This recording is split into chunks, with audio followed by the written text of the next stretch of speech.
부장님을 모시고 자원순환사회 이해라는 주제로 강의를 듣도록 하겠습니다. 뜨거운 박수 부탁드려요. 감사합니다. 오늘 제가 강의할 것은 자원순환사회 이해고요. 아까 제가 뭐한 것처럼 1980년도에 환경청이 발족이 됐어요. 제가 그래서 충남도청에 한 4년 근무하다가 사무관으로 이쪽으로 와서 이제 근무를 하게 됩니다. 그래서 그동안에 중간에 이제 외국에 가서 2년 석사를 하고 또 강의를 하면서 환경과학개론 대학 교재를 발간을 하고 또 김영사에서 더불어 사는 세상 이런 환경 에세이를 제가 출간을 했습니다. 이것이 그 당시에 이제 1991년 동아일보에 게재가 된 내용들이고요. 그 다음에 이제 제가 하여튼 조금 일찍 공무원을 나왔어요. 공무원을 나와가지고 민간 재활용 단체 상근임원을 95년부터 2013년까지 그래서 열심히 주로 재활용 분야 사업을 했고요. 또 2014년도에는 생산자 재활용 책임제도 여기에서 포장재 재활용 사업 공제조합 초대 이사장을 상근으로 했고요. 그 다음에 이후에도 지금 이제 자원순환 정책연구원처럼 계속 사회 활동을 하고 있습니다. 제가 이제 그 공제조합 이사장을 그만두고 나서는 한 1년 동안 이제 동네 독서실을 다니는데요. 거기서 이제 환경 동화 동화를 쓰기 시작합니다.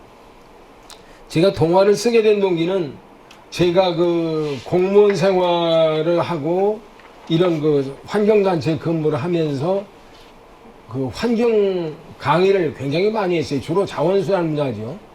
뭐 전국에 있는 그 환경 공무원들, 뭐 선생님들 많이 강의를 했는데 이제 공직을 떠나니까 그분들한테 강의할 수 있는 기회가 거의 안 오더라고요.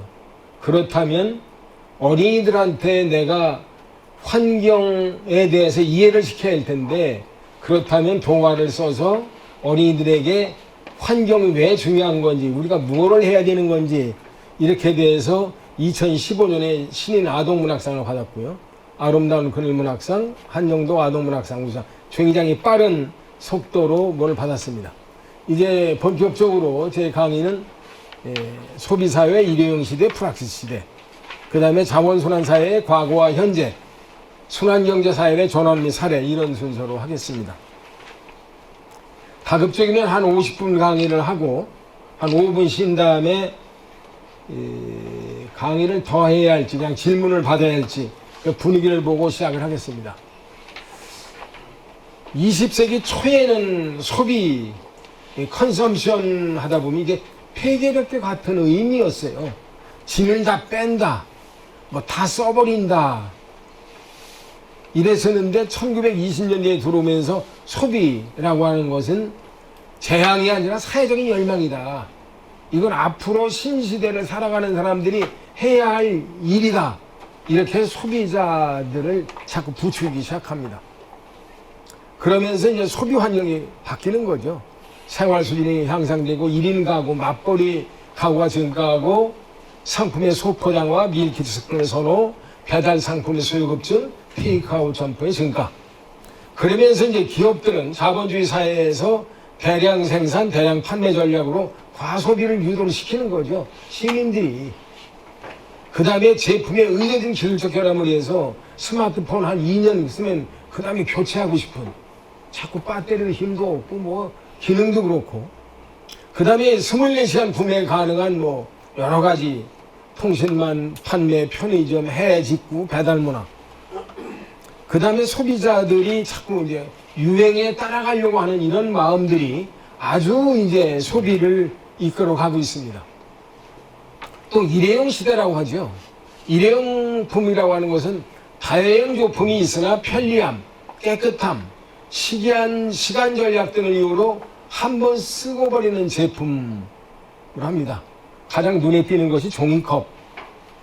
근데 뭐 핵가족화, 뭐 경제참여인 증가, 직장여성 증가, 야외활동, 인건비 상승, 세척시설 미비, 시간 단축, 또 위생문제 이런 거에 대해서 자꾸 일회용품을 쓰는데 우리 1920년도, 85년도에 질레트 면소기 우리가 잘 아시겠죠? 또 킴벌리 일회용 생리대 지금도 여전히 인기가 좋죠? 또 크리넥스 이런 것들이 일회용품으로 써야 현대인이라는 이미지를 자꾸 주는 거예요. 그래서 역시 우리나라도 일회용품 사용이 증가하기 시작합니다. 종이컵, 플라스틱컵, 뭐 봉투, 뭐 수없이 많은 거죠. 최근에 와서는 뭐 이제 또 테이크아웃 음료용기, 받침대, 빨대, 일회용 걸레, 일회용 커피, 일회용 물수건 수없이 많은 문제가 나옵니다. 그래서 어떻게 보면 요즘에 일회용 컵 안 쓰기 운동을 했더니 텀블러를 많이 가지시는데 텀블러는 이런 행사를 하면 많이 선물로 줘가지고 집집마다 한 10개씩 쌓여서 이게 과연 일회용품을 아끼자는 건지 플라스틱을 줄이자는 건지 이런 애매한 그 좌충우돌을 하는 경향도 있습니다. 경기대에도 조사했습니다만 하루에 일회용품 얼마나 사용하십니까? 평균 2.13개, 1개, 2개 쓰는 사람이 많더군요. 평소 사용하시는 일회용품 뭡니까? 일회용 쇼핑백, 일회용 봉투, 일회용 컵 이런 것들이 주로 많이 쓰고 있더군요.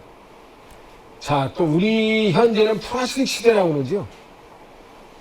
플라스틱은 석유나 천연가스를 원료로 만든 화학합성 소재죠.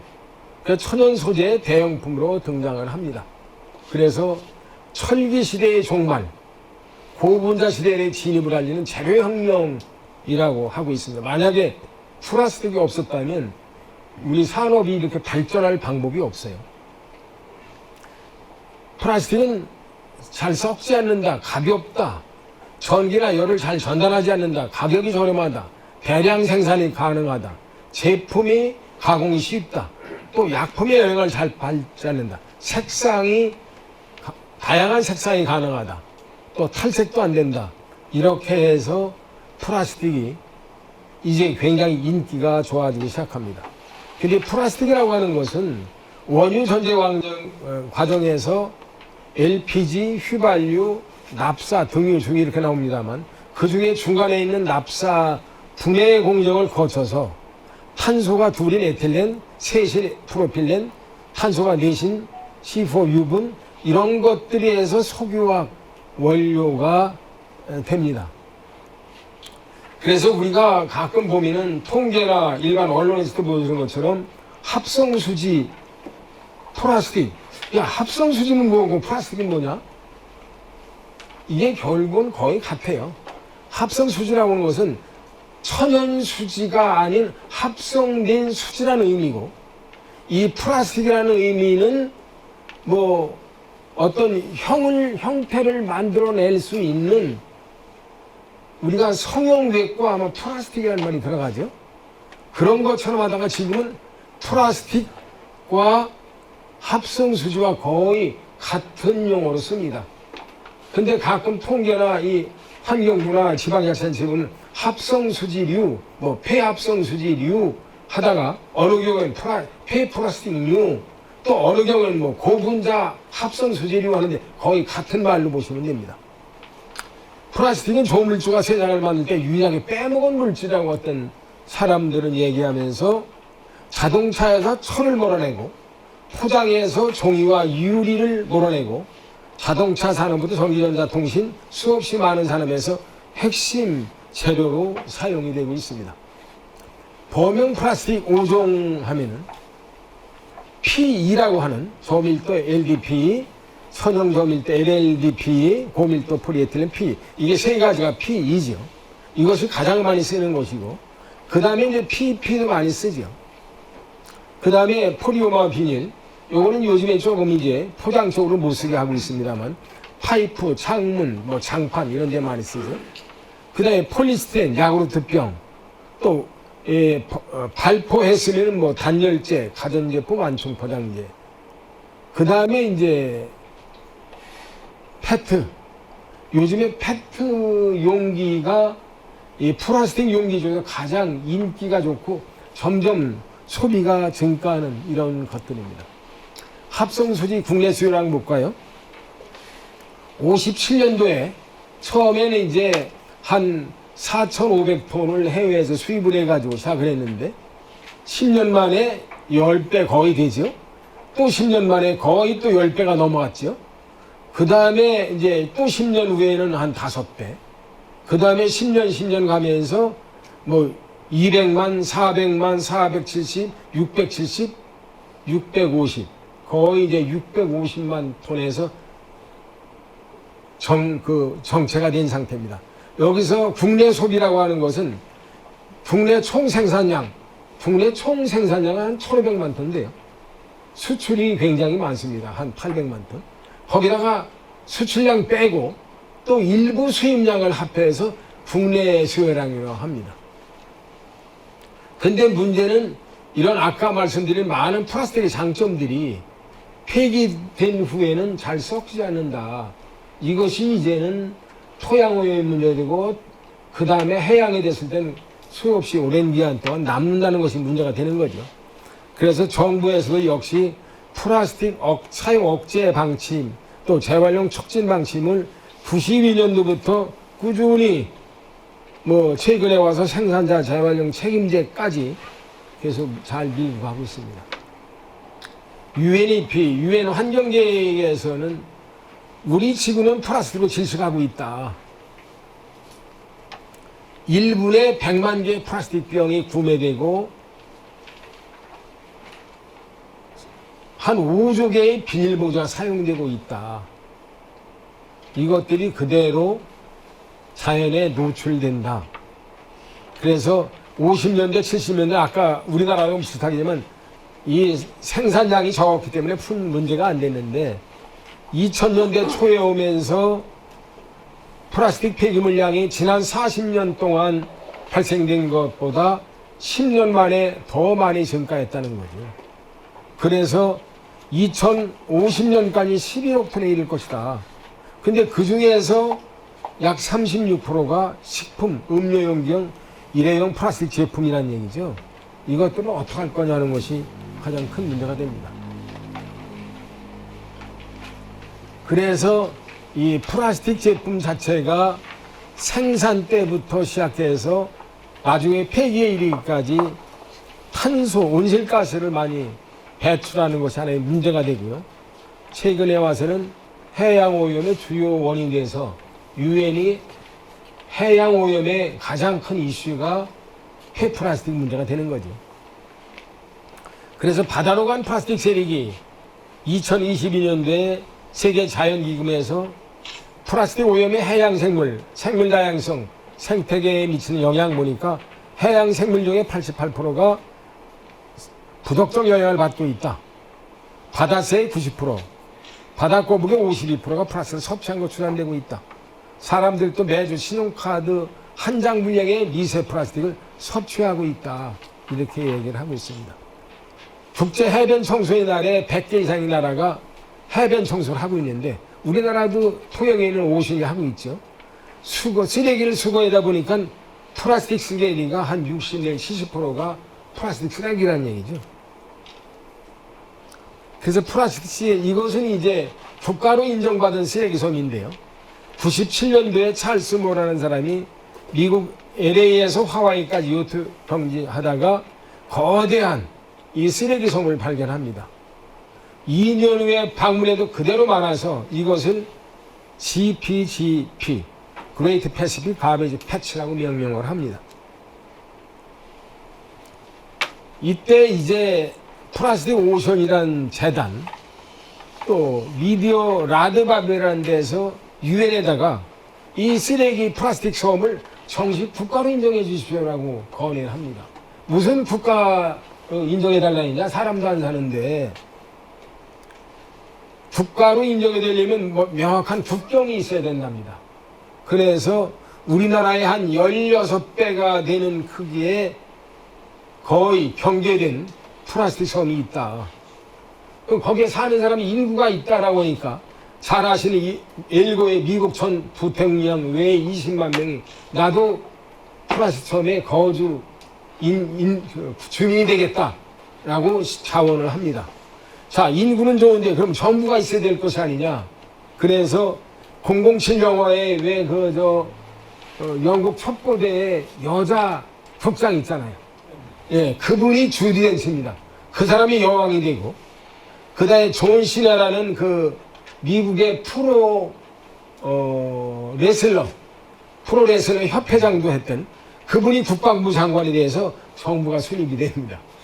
그 다음에 네트워크가 있어야 된다. 그래가지고 전 세계 온라인 커뮤니티가 형성이 돼서 우리나라의 많은 환경운동가들도 이쪽에 네트워킹이 돼가지고 유엔에서 결국은 국가로 인정을 하고, 유엔에서는 더 트래시 아일이라는 이런 국호를 명명을 합니다.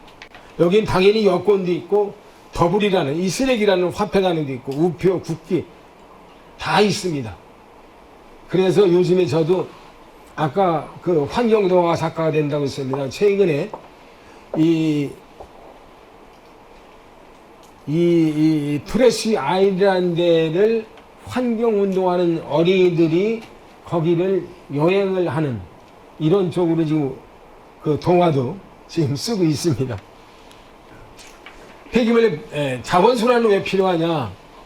폐기물의 종류별 발생량을 보니까 사업장 폐기물이 점점 늘어납니다. 전체적으로 보면은 1억 9,700만 톤. 2016년에 비해서 1.26배. 생활 폐기물은 한 1.26배. 사업장 배출 시설은 1.43배. 이게 제일 많은 거죠. 건설 폐기물은 1.15, 거의 정체가 된 셈이에요. 뭐 지정 폐기물도 비슷하고. 근데 사업장 배출 설계가 굉장히 빠른 속도로 늘어난다는 얘기는 우리가 이건 공장에서 나오는 폐기물들인데, 공장에서 나오는 폐기물들이 제품들은 우리가 산업이나 우리 주민들이 소비를 하겠지만 이건 제품을 만들어내면서 나오는 쓰레기일 텐데, 쓰레기가 많이 나온다는 얘기는 그분들이 우리가 필요한 물자를 만들어낼 때 원자재가 쓰레기로 나오는 부분들이 많다는 얘기죠. 어떻게 보면 그동안에 좋은 거 쓰고 이젠 점점점 자원이 고갈되니까 불순물이 많은 것들을 우리가 제품을 만들다 보니까 아무래도 사업장 폐기물이 많이 발생을 하겠죠. 자, 생활 폐기물을 보니까 이제 혼합배추 2021년도에 2,200만 톤, 그 중에서 혼합배출이 882만 톤, 분리배출이 900만 톤. 혼합배출과 분리배출이 비슷비슷하잖아요. 근데 분리배출에서 우리가 분리배출한 폐합성 수지류가 279만 톤. 우리가 종량제 봉투에 버리는 폐합성 수지가 189만 톤. 이게 굉장히 많은 거죠. 우리가 이거를 각 가정에서 분리배출했을 때 귀찮다. 음식물을 씻지 않고 그대로 버리면 이것들이 어디로 가겠어요? 소각장, 매립장, 무단투기 되겠죠. 이것이 가장 문제가 아니냐. 연도별 처리 현황을 보면은 매립은 점점 줄어들었죠. 0.76배. 2016년에 비해서 2021년도가. 소각 거의 정체입니다. 어떻게 보면은 쓰레기 소각 시설을 지려면 님비 현상 때문에 어려운 면도 있습니다만 하여튼 만만치 않죠. 그러다 보니까 재활용은 1.29배 상당히 많은 비율로 증가를 하고 있습니다. 이거를 이제 종류별로 구분하면 생활 폐기물은 재활용이 56.7%, 사업장 배출 설계가 84.4%, 건설 폐기물은 뭐 거의 99.3%, 지정 폐기물 65.3%. 여기서 그러면 사업장 배출 설계가 왜 이렇게 재활용률이 높으냐? 매립은 당연히 매립하고 소각은 적죠. 사업장 배출 설계 중에서 많이 나오는 것들이 제철소에서 나오는 광석 찌꺼기들이 굉장히 많죠. 광석 찌꺼기들은 이걸 뭐 태울 수도 없고 땅에 뭐라도 하지만 전부 이거를 뭐 비료에 쓰고 포장재에 깔고 복토재로 쓰다 보면은 이것들이 엄청나게 거의 재활용이 되고 있어요. 그러다 보니까 이 사업장 배출 시설계에서 가장 많이 발생되는 광석 찌꺼기 재활용이 높아서 전체적으로 보면 굉장히 높게 나오고 있습니다. 폐기물 처리 시설에 자원순환은 왜 필요하냐? 맨 먼저 폐기물 처리 시설의 신설, 증설이 너무 힘들어요. 우선 생활 폐기물 신규 매립시설 부지 확보회로 서울, 인천, 경기를 매립하는 수도권 매립지 2025년 말에 사용 종료가 되는데 그 다음엔 대안이 없어요. 거기 원래 수도권 매립지에 지금 109, 209, 309 조금 쓰고 있는데 409에 엄청난 땅이 있습니다. 아직도 수백만 톤이 있는데 인천시에서 그 땅을 쓰지 말라는 거죠. 그러면서 경기도는 경기도, 서울시는 경기도 가라는 거예요. 그래가지고 이제 굉장히 지금 대립이 돼 있는데, 자, 그래서 환경부, 서울시, 경기도, 인천시 합의하기는 몇 년 전에 2025년 말에 사용 종료가 되니 새로운 매립장을 구하자. 합의를 봤어요. 합의를 봐가지고 매립장 용역 조사에서 한 13개, 경기도, 인천시, 서울시는 어차피 갈 수가 없잖아요. 그 지역에 한 13개 후보지를 정했더니 여기 문 위원님처럼 지역구 의원님들이 자기네도 후보지에 걸렸는지 봐가지고 그 정보가 새면 거기는 무조건 탈락됐어요. 도저히 처음부터 반대를 해가지고 아주 연구 사업까지 했는데 100%다 반대하는 거죠. 들어오지 말라는 거예요. 그러다 보니까 새로운 후보지 매립이 불가능합니다. 그러니까 인천시는 후보지를 구해야 26년부터 쓸 텐데 후보지는 없지요. 또 원래 남은 땅은 있죠. 그러다 보니까 인천시가 약간 밀리죠. 인천시가 민주당도 했다가 지금은 또 국민의힘도 시작이 됐습니다만 어느 당에 관계없이 계속 서울하고 경기한테 밀리고 있는 상황이에요. 그렇지 않아도 전국에 있는 쓰레기 시군의 매립장 중에 상당수가 현재 2030년에 매립 종료가 됩니다. 그 다음엔 어떻게 되는지 모르겠어요. 여기 익산시는 어떻게 될지 모르겠네요. 익산시 매립장을 오늘 찾아보다 못했는데 없습니까? 소각장이 2021년도에 환경부에서 폐기물 처리 최우선 시설로 선정이 됐더라고요. 아세요? 네, 아주 모범적인 시설로 갖고 있어서 어떻게 보면은 각 시민들이 그런 대로 깨끗하게 분리배출을 협조해줬지 않았느냐 이런 생각을 합니다. 그래서 이제 인천시에서는 그러면은 서울시도 이제 생쓰레기는 매립지도 못 들어오니까 무조건 소각을 해라. 경기도도 해라. 서울시가 쓰레기 소각장을 건설하려고 했어요. 가지 여러 개 후보지 고덕동에도 하려다가 실패. 가지 마지막으로 정한 것이 마포, 현재 난지도 옆에 현재 마포 쓰레기 소각시설이 있거든요. 그 옆에다가 이제 최첨단 시설, 거기가 후보지는 진짜 기가 막힙니다. 앞에는 한강, 뒤에는 난지도 옛날에 쓰레기 매립했던 땅인데 지금 하늘공원 됐죠. 굉장히 기가 막힌 데인데 마포 구청장하고 시민들이 결사 반대해요. 저는 그 후보지가 굉장히 좋다고 봅니다. 그래서 저는 만약에 제가 조정면이 들어간다고 한다면 마포 구청장이나 여기도 나중에 해당이 될 텐데 마포 구청장이나 국민들한테 내고를 해라. 그러면 그 소각장을 세계에서 가장 첨단으로 가는 소각시설을 헐레벌레 서울시 하죠. 서울시장이 엄청난 돈을 들여도 할 각오가 돼 있어요.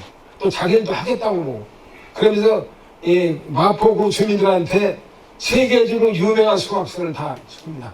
오스트리아 여러 가운데를 이런 시설을 하겠다고 하면 이쪽에서 예스 하자 이거죠.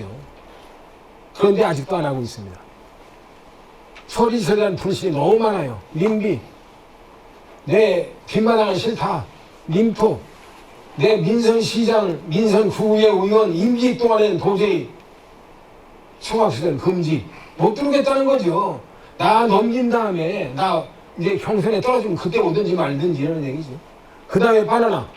이건 서울에 있는 시민단체들이 와가지고 전국 어디에 모두 어느 땅이든지 간에 아무것도 들어오면 안 돼. 바나나 현상. 이러면 대한민국의 쓰레기 소각장 내리장 들어오지 말라는 얘기죠. 그건 문제예요. 그러다 보니까 폐기물 처리 비용의 결석이 상승을 합니다. 침수소 고소 처리, 대기오염물질 저감, 소각제 처리 엄청나게 돈을 많이 들여서 최첨단 기술을 도입하고 있죠. 주민복지시설 달라는 대로 다 해요. 스포츠, 노인복지, 위락, 생태공원 다 합니다. 최근에 경기도 고양시의 친환경 수학시설을 합의를 봤어요. 2026년에 완공 예정인데 건립 비용의 20%를 지역 주민 편의시설 조성하겠다. 지역의 명소가 되는 랜드마크를 쓰겠다. 그래서 관광자원으로 쓰겠다. 또 쓰레기 반입료 수수료의 20%는 지역을 위한 기금으로 써서 냉난 방비 지원, 통학버스 운영, 주민의 복리후 상장 쓰겠다. 아주 화끈하게 투자하는 거죠. 왜냐하면 고양시장이 시민들이 받아주기로 했다는데 받아주니까 엄청나게 뭐라 하는 거죠. 이런 내고는 만약에 익산도 나중에 권역별 폐자원 처리시설 유치 관련이 아시죠? 환경부가 4대 권역의 권역별 폐기물 매립장, 소각장 이런 시설을 종합시설을 설치하겠다는 거죠. 환경공단이 맡아서 하고 운영도 하고 그거를 아마 익산시가 어떻게 진행되는지 모르겠네요. 지금 반대인가요? 반대인가요? 왜 반대하세요? 소각장에 들어온다고 주민들이 반대한 거라. 그렇죠. 기본적으로 그렇죠. 소각장? 태우면 다이옥신 나오는데 지금 다이옥신 거의 안 나와요. 다이옥신 나와가지고 소각시설 하다간 환경공학자 다 그만둬야죠. 환경공학교에서 왜 해요? 그런 시설을 만들려면. 그러면 대신 과거에 그랬잖아요. 그런 시설을 못하게 해야죠. 당연히. 그런 시설을 못 지켜야죠. 그러면 예를 들어서 대기오염 물질의 기준이 1이다. 그러면 익산에 거기다가는 10분의 1로 줄여. 자신 없으면 들어오지 말라 이렇게 조건을 걸어야죠. 그러면서 아까 나와 있던 건립비용이 몇 프로, 반입수를 몇 프로를 내고 해서 여기다가 익산에 거기가 소각장, 매립장 같이 들어가는 거거든요. 아마 분명히 소각장에선 그 발전시설을 설치할 테고 이렇게 되면 거기에서 전망탑에도 식당 세우고 또 텔레비에서 보신 것처럼 한쪽에는 스키 타는 라인도 만들고 이렇게 만들면 괜찮잖아요. 나는 왜 지역 주민들이 그럼 너는 당신이 사는 옆 동네는 어떻게 했느냐? 저도 와봐요. 저는 서울인데 전 예스 하겠어요. 지금은 괜찮은 조건이에요. 대신 여기서 어차피 소수 주민들이 반대하니까 그 주민들이 또 염려가 적을 만큼 환경부가 국공을 보조하니까 더 많이 얻어내라는 얘기죠. 여기서 조건은 더 까다롭게 굴고 대신 허용을 해줘야죠. 그걸 소위 신뢰관계에서 해야 될 것이 아니냐 이런 생각을 해봅니다. 자, 그러다 보니까 이제 소각시설도 못 지어, 매립장도 못 지어. 그럼 당연히 자원재활용으로 갈 수밖에 없는데 당연히 소각 매립 비용에 해상 폐기물에 감축이 되겠죠. 현재 쓰고 있는 매립 수명이 연장이 되겠죠. 당연히 소각이나 매립으로 인한 대기 수질 오염, 지하수 오염 절감이 될 겁니다. 또 재생 원료를 썼을 때 새로운 버진 자원의 절약. 알루미늄 캔 같은 것은 우리가 알루미늄 보급 사이트 가지고 알루미늄 캔을 만드는 것보다 알루미늄 캔을 다시 우리가 분리배출해서 하는 것들이 대기오염의 85%, 수질오염의 97%, 에너지 절감의 96% 절감한다고 한다면 당연히 탄소 감축에도 큰 영향을 하겠죠. 종이류도 마찬가지입니다. 또 다행히 재활용 사업의 고용과 시장의 탈출. 그래서 환경부가 생활 폐기물 1%만 재활용을 더하면 639억 원의 이익이 발생한다 이렇게 계속 홍보를 하고 있습니다. 근데 자원재활용의 전제 조건은 뭐냐면 전부 폐기물 재활용만 가지고 불가능하다는 얘기죠. 어떤 거는 재활용 못하는 것도 있어요. 또 태울 수도 없는 것도 있어요. 무슨 화분, 자기 같은 것들 그런 거는 매립할 수밖에 없잖아요. 그래서 발생 억제, 자원순환, 소각 플러스 열애수 매립 4가지 방법을 쓸 때 지역에 땅이 굉장히 널찍하다. 그럼 매립장을 넓히고 도저히 도시지역이라서 설치할 수 없다. 그러면 소각시설을 컴팩트하게 짓고 돈을 많이 들이고 이런 식으로 해야 된다는 얘기죠. 그 다음에 이제 재활용을 할 때는 사회적 경제성과 수익성을 함께 고려해야 되는데 농촌 폐비닐 같은 것은 사적 수익성은 없습니다. 도저히 이건 안 맞죠. 흙 털고 이거 농촌 폐비닐 같은 경우에는 수고하는 농민들한테 돈 얼마 주지요. 또 운반해 오는 사람들 또 돈 주지요. 이거 흙 털어내려면 엄청난 비용이 들어가죠. 이거 흙 털어내도 뭐 거의 저가로 판매하죠. 도저히 수지가 안 맞아요. 그래도 그것을 땅에다 묻거나 태우는 것보다 훨씬 낫다 해가지고 사회적인 경제성이 있으니까 재활용을 하는 건데 여기서 우리는 수익성이라고 했을 때 이거 재활용 되니까 물어보는 경우가 있어요. 수익성이 있으려면 우선 양이 많아야 돼요. 시장성, 공급 안정성, 충분히 그 원료를 꾸준히 공급할 수 있느냐, 또 만들어서 재활용 제품을 만들 때 시장은 있느냐, 그 다음에 재활용 기술을 가지고 있느냐, 또 최종 제품이 과연 우리 생활활동에 사용 가치가 있느냐 고려를 해줘야지 이게 재활용이 됩니까 안 됩니까? 굉장히 답변하기 힘들어요. 가끔은 여기 저쪽에 그 지금 가지고 계신 그 뭐죠? 예, 그것이 이제 알루미늄 포일이 들어있죠. 멸균 폐기되기 때문에 상온에서 냉장고에 안 넣어도 3개월 동안 둘 수가 있는 용기예요. 굉장히 좋은 거 아니에요. 군대 전투식량 때 필요하고 냉장고 없을 때 필요한 용기인데 저게 알루미늄 포인 들어있죠. 펄프 들어있죠. 필름 들어있죠. 이 3가지를 어떻게 분리하겠어요? 굉장히 어렵죠.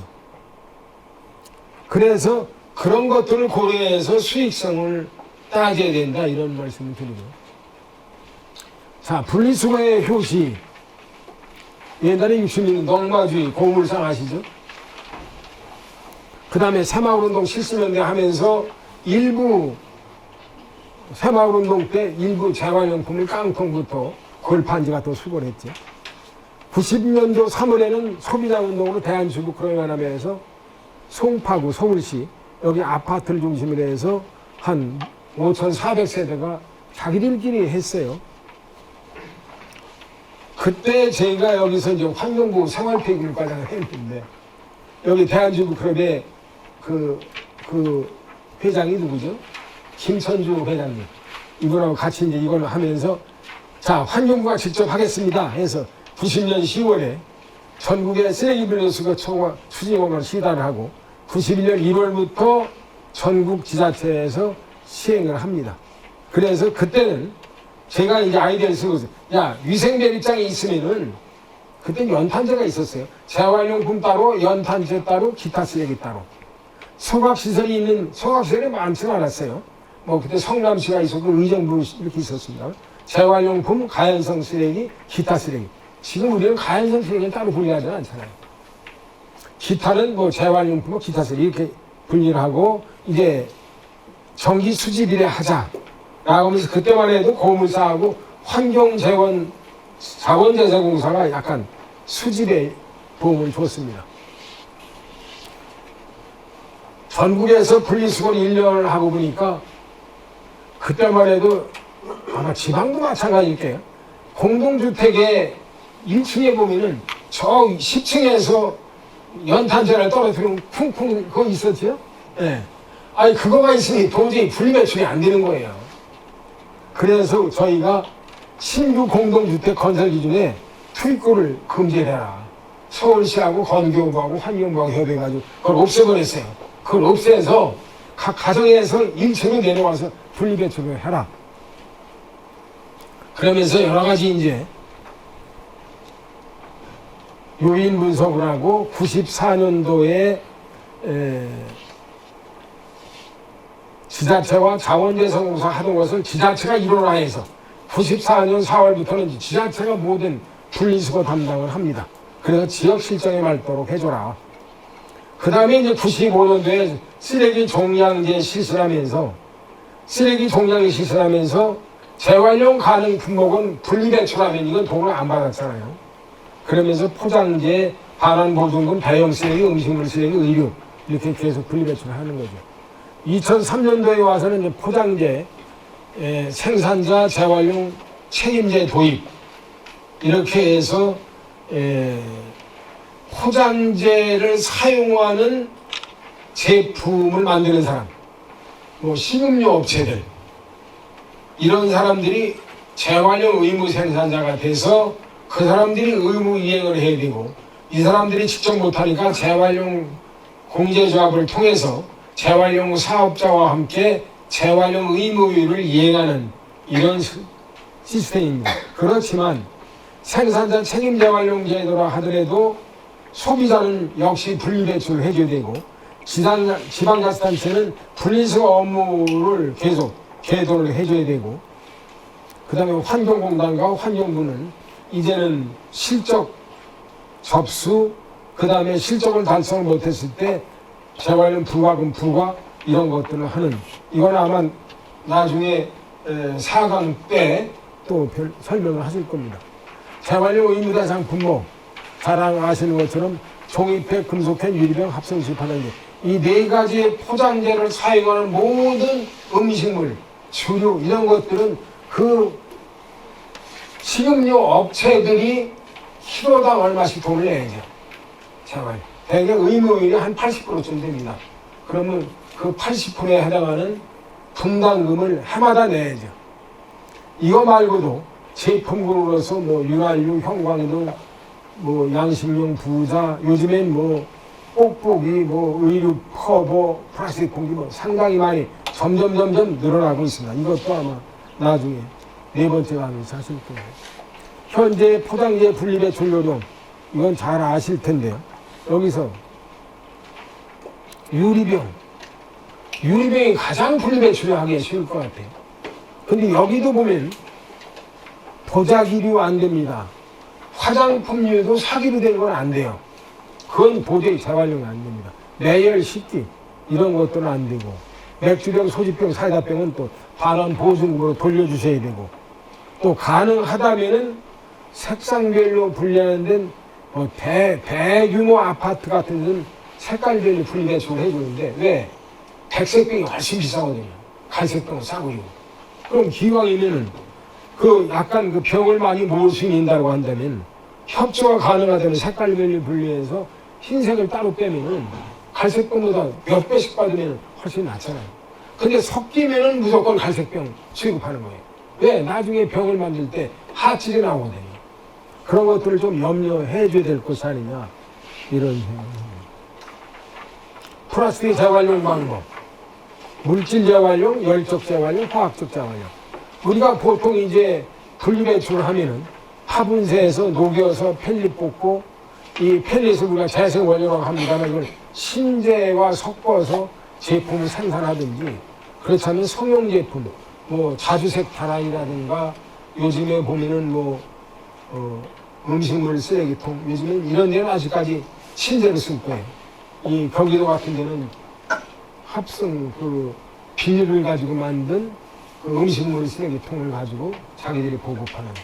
그래서 경기도에서 나오는 폐비닐을 모아서 재활용 업체에 갖다 줘가지고 거기서 그 음식물 쓰레기통 있잖아요. 뭐 10리터, 5리터 그걸 만들어서 놔주고 있다고. 자, 이런 것이 주로 물질 재활용을 하죠. 대부분이 우리나라가 물질 재활용을 하고 있죠. 우리가 분리배출한 것들은. 그 다음에 요즘엔 열적 재활용, 에너지원으로 쓰는 거죠. 화색 고용화해서 열병합발전소, 그 다음에 제지업체, 제조하면 제지업체입니다. 그 다음에 시멘트 소속로, 그 다음에 일부는 산업용 에너지원으로 열적 재활용으로 쓰고 있습니다. 근데 요즘에 와서 이것이 자꾸 이제 대유의 문제가 된다고 그래서 자꾸 문제가 생기고. 그 다음에 화학적 재활용. 요즘에 아주 핫 이슈가 화학적 재활용이죠. 대기업들이 화학적 재활용을 하겠다고 지금 좀 있으면 나옵니다. 아주 난리입니다, 난리. 그래서 여기서는 열분해해서 녹여서 연료로 사용을 아직 현재는 사용하고 있는데 지금 현재 한 우리나라에서 한 10,000톤? 근데 이것을 열분해해서 이걸 수성화하겠다. 이걸 에너지화하겠다는 거죠. 그 다음에 해중합해서 아까 이제 포리머라는 것은 이제 중합을 했다는 뜻이거든요. 한 개의 발량체를 묶었다는 얘기인데 그걸 다 풀어서 해야 되는 다시 중합해서 합성수를 생산하는 이런 모양들이 있죠. 우리나라 2020년도에 폐플라스틱 처리하는 건 960만 톤 중에서 재활용, 주로 물질 재활용입니다. 230만 톤. 그 다음에 고용연료로 380만 톤. 일반 쓰레기 소각장이 290만 톤. 내립이 60만 톤. 그렇다면은 여기에 380만 톤 부분들을 제대로 된 그 재생 원료를 만들어야 될 것이 아니냐. 이것이 하나의 숙제입니다. 순환경제의 모형. 이제 요즘에 순환경제 말씀을 많이 들었으니까. 자, 우리가 원료를 개발해서 제품을 만들어서 소비한 다음에 바로 쓰레기로 버리는.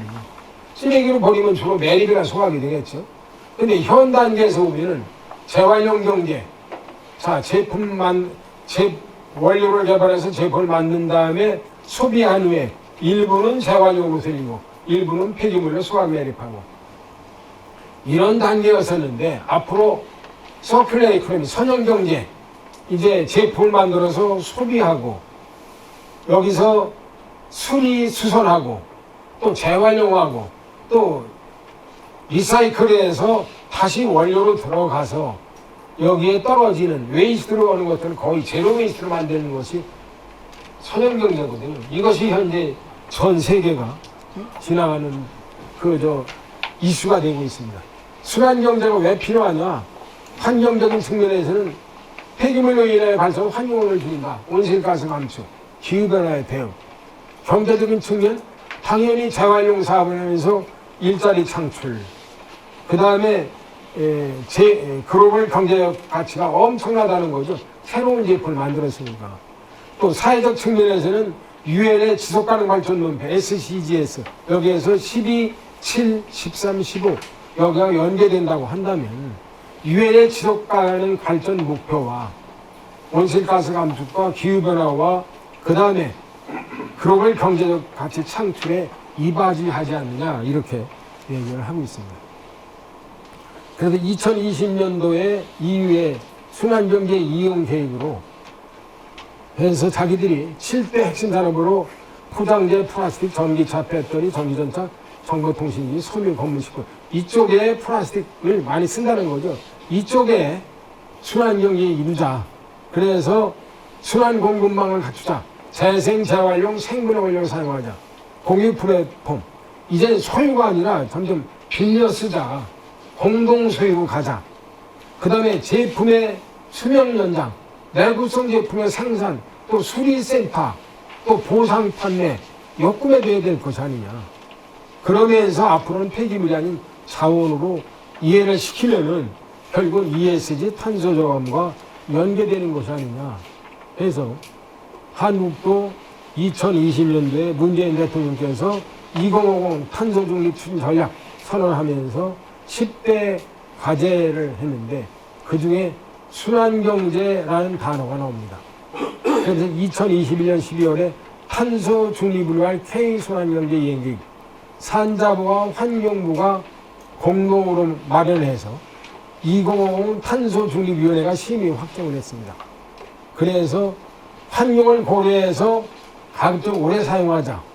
사용 단계에서 최대의 가치를 창출하자. 폐기물을 최대한 회수하고 재장원하자. 이렇게 해서 작년 12월에 순환경제사회 전환 촉진법이 공포가 됩니다.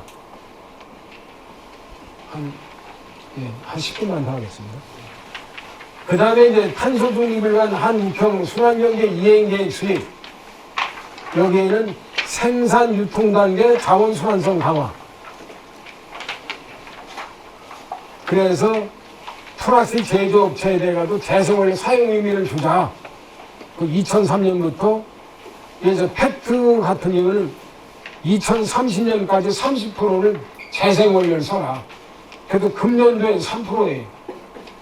근데 3%를 이걸 재생원료 쓰려고 했더니 투명 페트병 3%가 안 나오는 거예요. 우리가 아직도 열심히 투명 페트병을 골라내고 있는데, 아마 익산시도 들어가 보니까 투명 페트병을 따로 골라야 돼 이런 뭐가 있더라고요. 인터넷. 거기에 적극적으로 참여를 해 주십시오.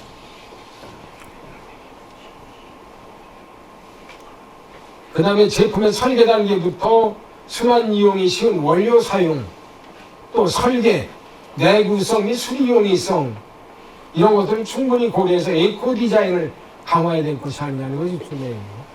그 다음에 친환경 소비 촉진에서는 화장품 소분 매장 활성화, 이건 지금도 많이 아마 지방에 참여하실 거예요. 그 다음에 다회용기 사용 배달 문화. 요즘에 이게 서울시 같은 데가 굉장히 다회용기 사용 배달 상당히 쓰고, 다회용기의 표준화 이런 얘기를 많이 하고 있더라고요. 그 다음에 폐자원의 재활용 확대, 의료 폐기물인 폐지방, 이건 줄기세포를 만드는 명이죠. 또 폐치라도 인프라 할 때 원료로 쓸 수 있다고 해서 이것도 재활용 해줘야 될 것이 아니냐, 이거 무섭다고 하지 말고. 그 다음에 폐플라드 열분의 비중을 2020년에 0.1%, 2030년에 10%까지 확대하자. 그렇게 해서 거기서 나오는 열분의 유를 석유화학 공정의 원료로 사용할 수 있도록 개선하자. 이런 것들이 이제 중점적으로 나오고. 그 다음에 바이오가스 시설에서 이게 플러스가 아닙니다만 음식물 쓰레기 바이오가스화 비율을 높이겠다. 그래서 음식물 쓰레기 가축분유 하수설에서 합해서 통합 바이오가스화 시설 설치. 그래서 환경부가 국공부를 많이 하고 있습니다. 그 다음에 자동차 부품, 포로 카트리지, 복사기, 청정기 이런 데서 다시 일부 부품은 다시 쓸 수 있도록 하는 재제조, 주로 산자부가 합니다만 이것은 원칙적으로 모든 제품에 재제조 가능한 것들은 허용을 하자, 이렇게 나가는 것입니다. 그 다음에 유가성이 크고 유해성이 낮은 폐기물을 순환자원을 인정을 해줘가지고 폐기물에서 면제해주라는 얘기죠. 자, 지금 폐지하고 고철도 폐지를 수집해서 운반할 때 폐기물로 전부 신고 다 해야 돼요. 고철도 마찬가지고. 그러니까 고철하는 사람들이, 야, 고철은 1950년대부터 지금까지 계속 고물사들이 모아서 했는데 뭘 신고 안 하느냐. 고철 모아서 버릴 사람이 있냐. 버릴 사람 어디 있어요. 며칠 쓰고가 다 주워가지고. 종이도 마찬가지고. 그래서 그런 것들은 순환자원으로 인정을 해줘서 풀어줘야 될 것이 아니냐. 자, 폐기물이면은 운반할 때 신고해야죠. 또 그 운반할 때 차량이 과연 폐기물을 싣고 갈 수 있는 차량인지 점검하죠. 또 환경공단에 신고에 복잡합니다. 이런 것들을 하자. 그 다음에 안정적인 처리체계. 지자체에서 수집 운반을, 지자체에서 다른 지역에서 오는 것, 발생된 걸 처리한다. 자, 인천, 서울시하고 경기도 곳을 수도권 매립하는 온다. 이 반입 협력을 내라 이거죠, 별도로. 반입 수술의 최대 2배 이내에서 반입 협력을 별도 내라 이거죠. 그러면 쓰레기 매립장 소각장이 있는데 조금 그 돈 가지고 주민복지에 더 쓸 수 있지 않느냐. 그 다음에 순환경제 사회를 전환, 이건 전 정부가 같이 하자. 이런 것들이 되고, 지금 조금 전에 설명한 것들은 아마 다음에서 또 강의가 약간씩은 중복되는 것 같아요. 여기서부터는 한 5분 쉬었다가 진행을 하겠습니다. 요즘은 페트병이 제일 이슈죠. 페트병은 이슈가 된 이유가 코카콜라, 펩시콜라 이런 데서 우리나라는 자기네는 2025년까지 페트병을 재생원료로 만든 페트병을 30%까지 쓰겠다. 2030년은 100% 쓰겠다. 이렇게 나오니까 거기에 펩시나 코카콜라의 그 플라스틱 페트 용기를 납품하는 사람들은 재생원료를 구하지 않을 수가 없는 거죠. 그래서 유럽에서는 신제로 만든 페트병 원료보다 재생원료 가격이 더 비쌉니다. 왜? 아직 물량이 부족하니까. 우리나라도 머지않아 그렇게 올 때가 돼 있어요. 자, SK 에코프렌트. 여기가 작년도에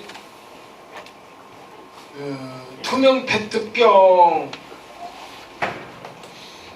파쇄하는 DY 인더스. 그 다음 이걸 가지고 페트 펠렛 만드는 DY 포리머를 인수를 했어요. 지금까지는 페트병을 파쇄해서 이렇게 손톱만큼 빼내면 이걸 가지고 주로 그 인형솜, 그 자동차에 그 의자에 속 들어가는 것 이런 걸 주로 만들었어요. 근데 그거 가지고는 괜히 저질이죠. 이걸 고순도로 해서 병 만드는 데 쓰겠다. 혹은 우리 요즘에 페트병으로 만든 셔츠 많이 나오잖아요. 그걸 만들겠다 이렇게 하겠다는 거죠.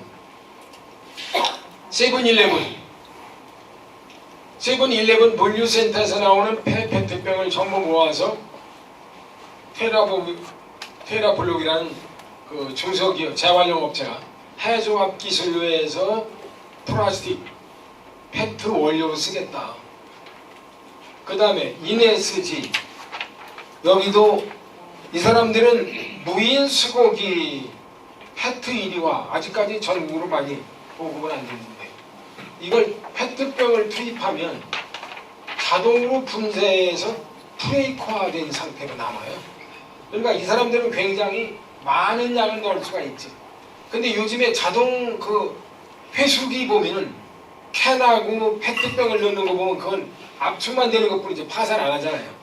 근데 이 사람들은 더 한 발 앞서가서 이렇게 분쇄까지 하는. 근데 이것은 아직까지 많이 보급은 안 됐어요. 그 다음에 농심도 산해에서 발생되는 페트병을 좀 수거해가지고 이걸 고품질 필름 원료로 쓸 수 있도록 하겠다. 이렇게 얘기를 합니다. 뭐 하나가 맞네. 환경부 서울에 있는 호텔 체인들하고 해가지고 호텔에서 발생되는 투명 페트병을 따로 모으자. 따로 모아서 CJ 대한통운이 회수를 해가지고 페트 재활용 업체에다 넘겨서 고품질 재생을 만들자. 그래가지고 이걸 가지고 아로마티카라는 화장품 그 용기로 만들어서 하자. 그 다음에 환경부가 또 자꾸 너무 환경부가 하면 안 되는데 인천시, 대전시 뭐 여러 가지와 해서 투명 페트병을 주민들이 분리 세척에 가져오면 페트병 개당 10원씩 준다. 요거 익산시도 하고 있나요? 10원 동안 하고 있나요? 네, 요거를 아마 뭐 하면은 환경부가 익산시도 포함하자면 여기도 같이 참여해서 기여하면 개당 10원씩 하면 됩니다. 이저 자동 회수기는 있나요? 있습니까? 인제 6개 있어요. 몇 개? 인제 6개 있어요. 6개? 네. 6개 할 때 주민등록번호를 누릅니까? 어떤 앱을 깔아야 됩니까? 전화번호를 누르고 앱 깔아야 돼. 문자를 깔아야 돼. 핸드폰 번호만 넣어주면 안 돼요? 핸드폰 번호를 해서 바로 앱을 깔 수 있게끔 써요. 핸드폰 번호만 하면요. 노인들도 할 수 있나요? 그렇게 크게 까다롭진 않아서 바로 가능하긴 가능해요. 근데요, 서울에 있는 그 잠실에 그 월드컵 있잖아요. 거기에 이제 그 자동 회수기가 2개 있대요. 이제 노인들이 이게 새벽에 그 운동하러 올 때 이만큼 페트병을 들고 온답니다. 한 번에 50개가 더 이상은 안 봐준다고. 네, 들어가요. 근데 주민등록번호만 해서 입력되는 데는 벌써 꽉 찬다는 거야. 서로 먼저가 넣어야 되는데 이쪽에 앱을 까는 데는 이 사람들이 몰라가지고 이거는 텅텅 져 있다는 거예요. 그래서 이거를 개선을 해야 될 텐데 젊은 분들은 쉬운데 나이 먹은 분들은 좀 어렵죠. 그래서 저는 주민들 핸드폰 번호만 넣어주면 할 수 있도록 이렇게 바꿔야 되지 않냐 이런 생각이 들더라고요. LG화학도 당연히 이 네스파라는데 아이고 폐어망 해양 폐기물이죠. 이걸 가지고 재생 원료를 만들겠다는 얘기. 롯데케미칼 여기도 폐플라스틱을 열분해서 원료로 만들겠다. 굉장히 규모도 큽니다. SK케미칼 여기서는 지금 제주 삼다소 리본 여기다가는 그 재활용 페트병에다가 삼다소를 넣어 팔지요. 근데 일반 소비자들이 이거에 대한 반응이 어떤지 모르겠어요. 저번에 그 생산자 재활용제는 20주년 기념행사에 갔더니 거기에 어떤 그 메인유업인가요? 거기 팀장이 가는데 보니까 우리도 재생원료를 식음료 용기에다 넣겠습니다.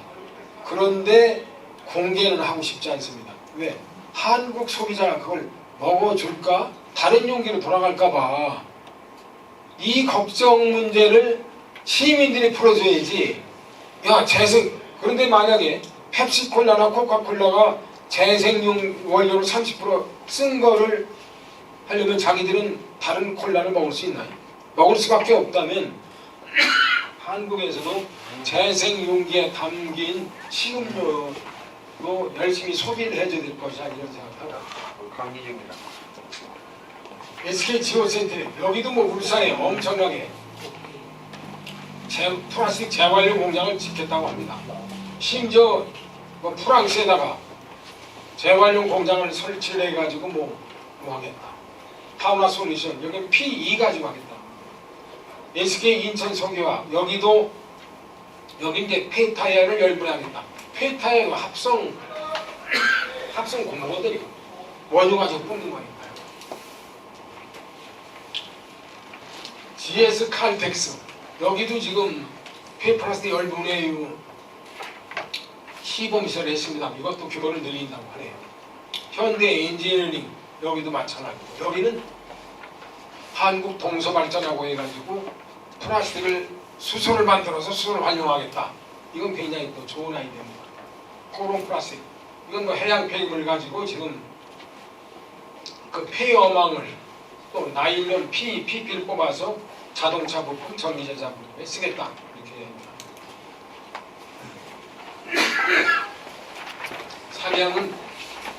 삼양사지 옛날부터 페트병 재활용 작업을 했습니다. 이 페트병 그동안에는 이제 페트 프레이크만 만들었는데 이제 페트 칩을 만들어서 굉장히 고순도 재생원료 만들겠다 라는 얘기고 폐어망도 뭐 재활용하겠다. 인선 ENP도 열분해유를 생산하겠다. 리버테크는 24시간 연속식 열분해 기술을 보유하겠어요. 지금까지는 열분해 기술을 대개 한 번 뭔가요? 1m 짜리를 4개 집어넣어가지고 그러니까 4톤이 들어가는 거죠. 4톤을 들어가지고 한 서너 시간 녹여서 거기서 이제 열분의 유를 생산하는 건데 그 다음에 빼고 다시 내요. 배치식이죠. 그래서 하는데 이 회사는 24시간 연속식 열분의 기술을 가지고 있다. 이것이 아마 굉장히 각광을 받으니까 이거 뭐 넣었다 뺐다 보다는 이렇게 한다고 하다 보면 굉장히 비용은 많이 들어가지만 잘 될 것이 아니냐 이렇게 생각합니다. 에코센트레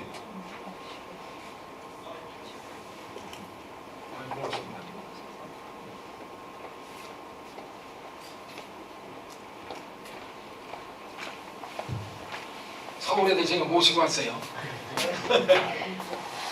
그 에코센트레 같은 거 일본에다가 이런 열분해 시설을 설치하겠다는 얘기고 이 테라블록도 대기업들의 투자를 받아가지고 해중합 기술을 하겠다는 얘기고 한창이라는 데는 열분해 시설 자체를 기계 시설을 제조 설치하는 업체고 굉장히 우리나라가 지금 단단한 그래서 플라스틱 순환경제를 보면은 플라스틱 제품을 물리적으로 재활용하는 방법 그 다음에 소각 매립하는 건 최소겠죠. 그 다음에 연료로 만드는 거 하나 그 다음에 여기 이제 화학적 재활용하는 방법 여러 가지 방법을 요즘에 쓰고 있습니다. 폐기비닐을 갖다가 열분해해서 나중에 후 처리하고 이것이 1차적으로 나온 겁니다만 이렇게 깨끗한 납사로 해서 합성 수지를 만들겠다는 거죠. 이것이 SK 이노베이션이 지금 소개한 거고, 여기는 현대 케미칼이 열분해해서 플라스틱을 생산하겠다 해서 외국에 있는 회사하고 MOU 맺는 거하고 ISCC에서 인증을 받은 거예요. 주요 화학업체 폐플라스틱 재활용 기술, 뭐 물리적 재활용도 일부 하고 또 화학적 재활용도 하겠다, 이런 얘기들이. 제주 3다소, 이건 아까 설명을 드렸죠. 자, 요즘에 해양 폐기물, 해양 플라스틱 이런 얘기가 많이 나오니까 이젠 오션 클린업이라는 네덜란드 회사가 양쪽에 발을 끌고 가면서 이렇게 그물에다가 해서 여기다가 폐플라스틱을 전부 가둬서 가지고 끌고 가겠다는 거죠.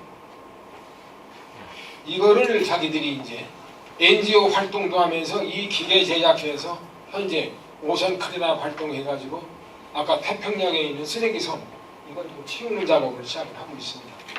뭐 2050년까지 다 치우겠다는데 모르겠어요. 뭐 이거가 되는.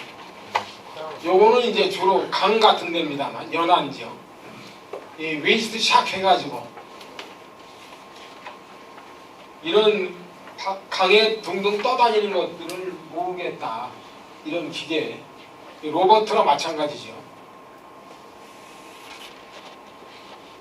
그 다음에 이것은 이제 어구들이 뿔뿔이 떨어져 있는데 어구에다가 식별, 뭐 수산물 양식용 부사라든가 어망이라든가 여기에 어구 식별에다가 위치 정보 발신을 집어넣어 가지고 기지국과 육상관저센터에서 알아서 필요할 때는 이걸 수거하는 이런 시스템을 광주과학원 폐어망을 수거해서 분쇄를 해서 재활용 소재를 해가지고 삼성전자의 그 스마트폰 기판에 쓰고 있는, 이것이 하나의 현재 하나그룹과 삼성과의 협력사항이고, 화학업체의 플라스틱 재활용 기술, 이건 아까 뭐 계속 대규모로 하고 있고, 외국의 바스프나 라이온덴 바젤 이런 데가 많이 하고 있어서 플라스틱 시장이 엄청나게 커지고 있다. 금년 4월에 중국의 센첸에서 차이나 플러스 했는데 여기에 요번에 이슈는 재활용 플라스틱, 주로 화학적 재활용을 해가지고 우리나라도 많은 대기업들이 가서 화학적 재활용 기술을 뽐냈습니다. LG화학, 뭐 SK, 뭐 많은 곳들이 갔죠.